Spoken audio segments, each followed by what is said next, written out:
Hi friends, welcome to London Tamil kitchen. இன்றைக்கு நான் சக்கரை பொங்கல் ரெசிபியோடு வந்திருக்கிறேன். அனைவருக்கும் இனிய தைத்திருநாள் வாழ்த்துக்கள். சக்கரை பொங்கல் எப்படி செய்கிறேன்னு சொல்லி பார்ப்போம் வாங்க. 450 கிராம் சிவத்த பச்சை அரிசி, 50 கிராம் வறுத்த பயறு, 350 கிராம் சர்க்கரை, 50 கிராம் கஜு, 50 கிராம் முந்திரிய வத்தல், பாதி தேங்காய் எடுத்து திருவி வச்சிருக்கிறேன், 100 மில்லி லிட்டர் பசுப்பால், தேன் எடுத்து வச்சிருக்கிறேன். நீங்கள் உங்களுக்கு விருப்பமான அளவு விடலாம். நான் 2 அல்லது 3 டேபிள் ஸ்பூன் தேன் விட போகிறேன். 2 டேபிள் ஸ்பூன் நெய், 1 டேபிள் ஸ்பூன் ஏலக்காய் தூள். ஒரு பாத்திரத்துக்குள்ளே தண்ணி கொதிக்க வச்சிருக்கிறேன். கொதிக்க வச்சுக்கிற தண்ணிக்குள்ளேயே பாலையும் கொஞ்சம் விடுகிறேன். நான் தைப்பொங்கலுக்கு பொங்குற மாதிரி தான் இந்த பொங்கலை பொங்குறேன். இப்போ பால் பொங்கி வர தொடங்கிட்டுது. இப்படி பால் நல்லா பொங்கி வந்த பிறகு அரிசியையும் பயறையும் நல்லா கழுவிட்டு இதுக்குள்ளே போடணும். இனி அரிசியை நல்லா வேக விடணும்.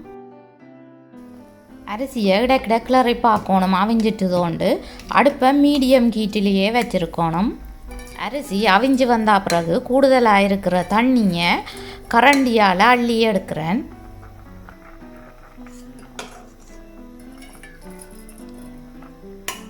இப்படி அரிசிக்கு கீழே தண்ணி நிற்கத்தக்கதாக வடித்து எடுத்துட்டேன். இப்போ அரிசி அவிஞ்சு வந்துட்டுது. நீங்கள் ஒரு அரிசி எடுத்து நசிச்சு பார்த்தீங்களன்னு சொல்லி சொன்னால் நல்லா மசிஞ்சு வந்ததுன்னு சொல்லி சொன்னால் அரிசி அவிஞ்சிட்டுது. இப்படி அரிசி அவிஞ்ச உடனே அடுப்பை லோ ஹீட்டுக்கு மாற்றிடணும். எடுத்து வச்சிருக்கிற சர்க்கரையை போடுறேன். இது மண் இல்லாத சர்க்கரைன்னு சொல்லி சொன்னபடியாக நான் அப்படியே போடுறேன். மண் இருக்கிற சர்க்கரைன்னு சொல்லி சொன்னால் நீங்கள் தேங்காய் பாலில் கரைச்சிட்டு வடித்து விடலாம். சர்க்கரையை தேங்காயால் குத்தி உடைச்சிட்டும் போடலாம். சர்க்கரையை நான் உடைச்செடுக்காமலே போட்டிருக்கிறேன். அடுப்பில் இருக்கேக்க அந்த சூட்டுக்கே சர்க்கரை கரையும். இடைக்கிட கிளறி விடணும். உங்களுக்கு இனிப்பு குறைவாக வேணுமென்னு சொல்லி சொன்னால் சர்க்கரையை குறைவாக போடுங்கோ. இப்போ சர்க்கரை கரைஞ்சி வந்துட்டுது. தேங்காய் பூவை போடுறேன். அடுப்பை ஆன் பண்ணி மீடியம் ஹீட்டுக்கும் லோ ஹீட்டுக்கும் இடையில் விட்டு இந்த நெய்யை உருக்கி எடுக்கிறேன்.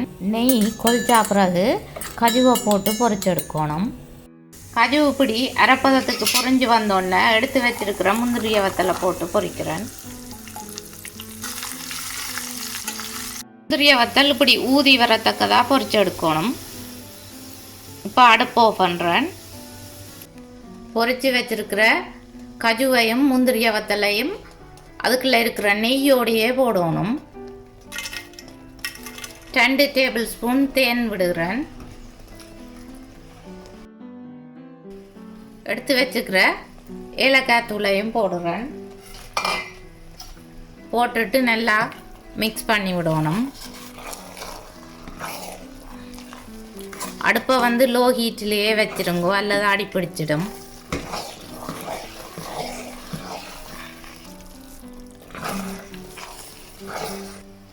இப்போ பொங்கல் ரெடி ஆகிட்டுது.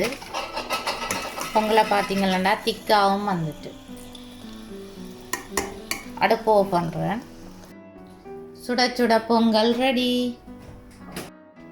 இந்த ரெசிபி உங்களுக்கு பிடிச்சிருந்தா நீங்களும் ட்ரை பண்ணி பாருங்கோ. என்னுடைய வீடியோ பார்த்ததுக்கு ரொம்ப நன்றி.